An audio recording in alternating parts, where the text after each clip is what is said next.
역시 최고가 되려고 정말 모든 걸 쏟아붓고 있는데 이상하게 성과는 제자리 걸음인 것 같아서 지치신 적 없으신가요? 오늘 이 시간에는요, 세계적인 전문가들의 통찰을 바탕으로 바로 그 완벽주의의 역설을 한번 파헤쳐 보려고 합니다. 완벽을 추구할수록 왜 오히려 성과가 떨어지는지, 그리고 어떻게 이 굴레에서 벗어나서 잠재력을 제대로 터뜨릴 수 있는지 그 명쾌한 해법을 알려드릴게요. 맞아요. 정말 많은 분들이 바로 이 질문 앞에서 좌절하곤 하죠. 아니, 나는 최고를 향해서 이렇게 노력하는데 왜 앞으로 나아가질 못하고 꽉 막혀있는 느낌일까? 이 답답한 역설이 바로 오늘 우리가 함께 풀어볼 문제입니다. 사실 모든 문제의 시작은 바로 이 하나의 생각에서 비롯됩니다. 흠 하나 없이 완벽한 상태만이 나의 가치를 증명한다는 이 믿음이요. 하지만 정말 역설적이게도 바로 이 생각이 여러분을 탁월함으로부터 멀어지게 만드는 가장 큰 덫이 됩니다. 자, 그래서 우리가 가야 할 길은요, 이런 파괴적인 완벽주의에서 벗어나서 건강한 최적주의로 나아가는 겁니다. 최적주의자는 결점 없음에 집착하는 대신에 현실을 있는 그대로 껴안고 탁월함을 추구하거든요. 그 결과는 번아웃이 아니라 바로 성장이죠. 이게 어떻게 가능한지 지금부터 같이 한번 살펴보시죠. 자, 그럼 먼저 우리가 왜 자꾸 제자리 걸음만 하게 되는지 그 원인부터 알아봐야겠죠? 완벽주의가 우리 발목에 슬그머니 채워놓은 세 가지 자기 파괴적인 덫은 과연 무엇인지 그 정체부터 파악해 보겠습니다. 첫 번째 덫은 바로 게으른 완벽주의자라는 역설입니다.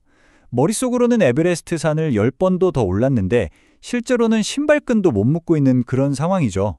남들이 보기엔 그냥 게으른 사람 같지만 사실 그 누구보다 치열하게 머릿속에서 에너지를 소모하고 있는 상태입니다.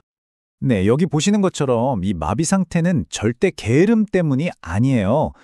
혹시라도 실패하면 어떡하지? 하는 그 극심한 두려움이 시작 버튼 자체를 못 누르게 막는 거죠.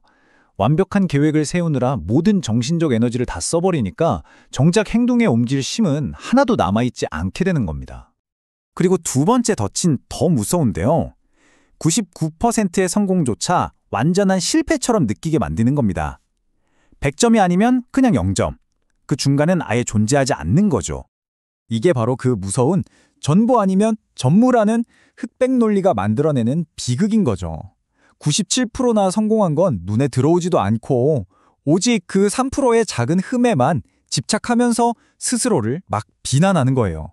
작은 실수 하나를 가지고 세상이 끝난 듯한 재앙으로 부풀려서 스스로를 심리적인 탈진 상태로 몰아넣는 거죠. 자, 그리고 이 길의 끝에 뭐가 있을까요? 네, 바로 마지막 세 번째 덫, 번아웃입니다. 완벽을 향한 그 끝없는 질주는요, 결국 정신적, 신체적 탈진으로 가는 가장 빠른 지름길이나 다름없습니다. 생각해보세요. 완벽주의가 세운 그 비현실적인 기준이라는 건 사실 닿을 수 없는 신기루 같은 거거든요. 그 신기루를 향해서 계속 전력 질주하다가 결국 모든 에너지가 소진되는 번아웃은 어쩌면 너무나 당연한 결말일지도 모릅니다. 그리고 이 끝없는 압박감은 우울과 불안으로 이어지는 아주 위험한 경로가 되고요. 자, 이제 문제의 정체를 확실히 알았죠? 그럼 이제부터가 진짜 중요합니다. 이 덫에서 어떻게 빠져나올 수 있을까요? 지금부터 우리를 번아웃이 아닌 성장으로 이끌어줄 최적주의자의 도구 상자를 함께 열어보겠습니다. 첫 번째 도구 상자의 핵심은 바로 행동입니다. 생각의 늪에서 빠져나와서 일단 움직이게 만드는 기술들이죠. 그 지긋지긋한 관성을 깨고 완벽함보다 완성을 우선하는 법을 한번 배워봅시다. 가장 먼저 이 80%의 법칙을 마음으로 받아들이는 거예요. 이게 무슨 말이냐면요. 예를 들어 보고서를 쓴다고 해볼게요. 핵심 내용이랑 구조를 잡는데 20%의 노력을 들이면 사실 전체의 80%는 완성이 됩니다. 그런데 나머지 20%의 완벽한 문장이나 서식을 위해서 80%의 에너지를 쏟아붓는 건 너무 비효율적이잖아요. 핵심에 집중하고 불필요한 에너지 낭비를 막는 게 바로 첫걸음입니다. 여기 이 두 가지 기술, 정말 간단하면서도 강력한데요.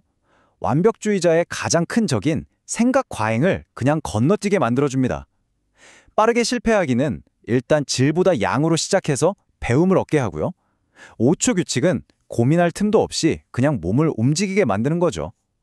핵심은 계획이 아니라 행동에 있습니다. 자, 행동을 시작했다면 다음은 우리 머릿속 회로를 바꿔야 합니다. 엄청난 스트레스를 만들어내는 그 흑백 사고 말이죠. 성공의 정의를 아예 새로 쓰는 겁니다. 네, 바로 이겁니다. 진전이 곧 성공이다. 이 문장을 그냥 머릿속에 새기셔야 해요. 흠 하나 없는 완벽한 결과물이 성공이 아니라 어제보다 한 걸음이라도 나아간 그 진전 자체가 성공이라고 선언하는 거죠. 이 작은 관점의 전환이 정말 모든 것을 바꿉니다. 이 세 가지는 매일매일 할 수 있는 마음 훈련이라고 생각하시면 돼요. 여러분의 성과와 자존감 사이에 묶여있는 그 독한 쇠사슬을 끊어내는 연습이죠. 결과는 그냥 결과일 뿐 절대 여러분의 가치를 결정하지 못합니다. 여러분의 가치는 성과가 아니라 존재 자체에 있다는 걸 매일 스스로에게 상기시켜 주는 게 정말 중요해요. 자, 이제 마지막 단계입니다. 우리 내면을 돌보는 거죠. 번아웃과 불안을 일으키는 그 엄청난 압박감을 관리하고 어떤 시련에도 쉽게 무너지지 않는 회복 탄력성을 기르는 전략입니다. 한번 생각해 보세요. 내가 실수를 했을 때 스스로에게 어떤 말을 하나요? 왼쪽처럼 이건 재앙이야, 난 실패자야 이렇게 비난하나요? 아니면 오른쪽처럼 마치 친한 친구를 위로하듯이 힘들겠다, 근데 실수는 당연한 거야, 여기서 뭘 배울 수 있을까? 하고 다독여주나요? 자기자비는 비난 대신 이해를, 좌절 대신 배움을 선택하는 가장 강력한 내면의 기술입니다. 이런 내면의 힘을 기르는 게 단순히 성과를 내는 걸 넘어서서 장기적으로 또 지속 가능하게 나아가기 위해 정말 필수적입니다. 이게 바로 회복 탄력성의 핵심이거든요. 자, 지금까지 문제의 원인부터 해결책까지 쭉 살펴봤는데요. 결국 모든 건 이 하나의 강력한 아이디어로 모아집니다. 여기서 정말 중요한 점은요, 완벽을 추구하는 그 높은 기준 자체를 버리라는 게 아니라는 거예요. 그 강력한 에너지는 오히려 여러분의 강점이 될 수 있거든요. 목표는 그 힘을 스스로를 파괴하는 데 쓰는 게 아니라 성장을 위해서 건강하게 활용하는 법을 배우는 겁니다. 네, 바로 이겁니다. 완벽보다 완성이 낫다. 이게 오늘 우리가 꼭 기억해야 할 마법 같은 주문이에요. 일단 행동하고 어떻게든 완성하고 거기서 배우는 것. 이것이야말로 진정한 성공의 엔진입니다. 완벽이라는 그 무거운 짐을 내려놓고 첫걸음을 떼는 순간 여러분의 성과와 인생이 진짜로 움직이기 시작할 겁니다. 자, 이제 여러분께 질문을 드릴게요. 오늘 당장 시작해볼 여러분의 첫 번째 불완전한 행동은 무엇인가요? 바로 그 작지만 용기 있는 발걸음이 여러분의 잠재력을 깨우는 가장 완벽한 시작이 될 겁니다.